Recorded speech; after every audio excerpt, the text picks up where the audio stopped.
exercise that we're going to do is the leg press.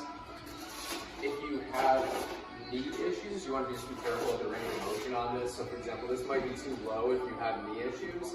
So we can start out right about here. It's also going to be good to start out from this position if you have low back issues. And all we're doing for this exercise is just pressing straight up, going into when your legs are fully extended, coming right back down. You can hold on to the handles from this. If you don't have any kind of knee issues or low back issues, it's probably fine if you have to go down to this position. But again, just be aware of that if you have any of those issues. This exercise is by itself. So once you get done with the first set, go ahead and rest. Do your second set. And if you are doing a third set, rest. And then do your third set before moving on to the B-based exercises. All right, the next exercise is your B-based exercises. Well, actually, it's just one exercise. So it's the lat pull down, and it's by itself. You need a bar like this. You'll notice that there's going to be typically be a part where the bar bends. We'll put our pointer finger right there. And we're going to lower ourselves down.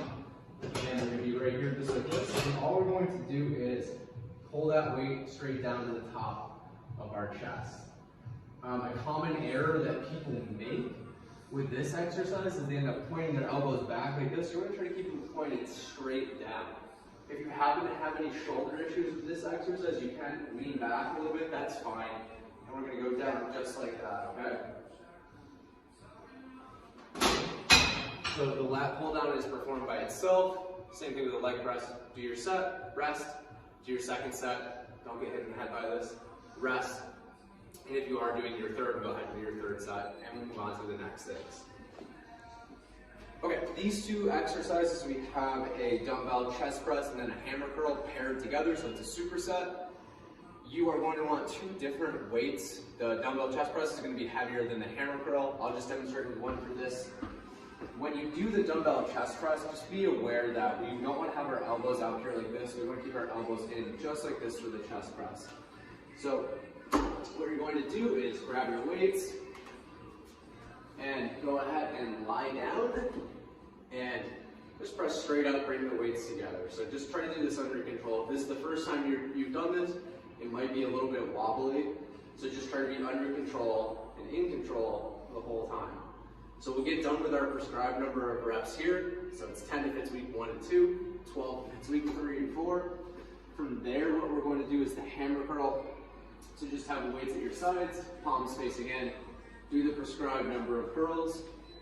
After you get done with all the prescribed number of curls, what you'll do is take a break, go back and do the dumbbell chest press again. And then we'll move on to our next round of exercises.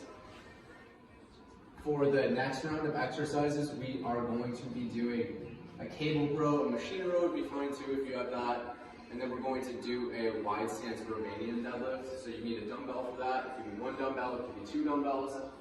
For the cable row, we're going to grab the handle, put our legs on. Typically there's going to be some kind of place for you to put your feet on. Have your legs still slightly bent. Arms are straight, back is straight. And we're just going to row in from here. Big thing right here is we want to focus on feeling that in our lats versus sometimes people end up feeling it in their upper back like this. We want to make sure that we're feeling it in our lats. So going until your arms are fully extended and then rowing right back in. Once you get done with all of the reps there, we'll get our dumbbell and we're going to do the wide stance Romanian deadlift. So for the wide stance Romanian deadlift, you can hold the weight right here. We're going to put our feet nice and wide. Back is staying straight. When we do this, we're going to push our hips back, only bend our legs a little bit. Feel that in your hamstrings, coming straight back up. Things to focus on here are don't let the weight come out in front of you like this. And make sure that you're keeping your back nice and flat. You get done with all of your reps there, move back to the cable row, and then back to the wide stance Romanian deadlift. From there, we'll move on to our last set of things. The last thing that we're going to do in this routine is going to be a high incline overhead press. So you're going to need to bench that inclines. And so this is our typical incline stance. We're just going to go up one more. Okay, so nice high incline. And for this, I'm just going to show you the shoulder-friendly variation because that's the way that I want everyone to be doing this. And so what we're going to do here is we're going to keep our elbows in like this, We just generally want to avoid elbows out like that, not as shoulder friendly right there. And what we're going to do is just press straight up and twist. Pressing straight up and twisting. So once you get done with all of your reps here, we're going to lower these down under control. And we're going to go right down over to a mat where we're going to do our ab bikes. So for the ab bikes, you're going to start in a tabletop position, just like this.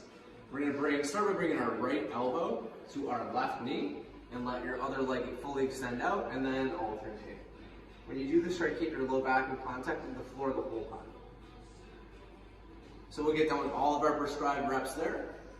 Move back to here for our second set. Do our ab bikes again, rest, and then repeat. All right, and then you completed routine 1.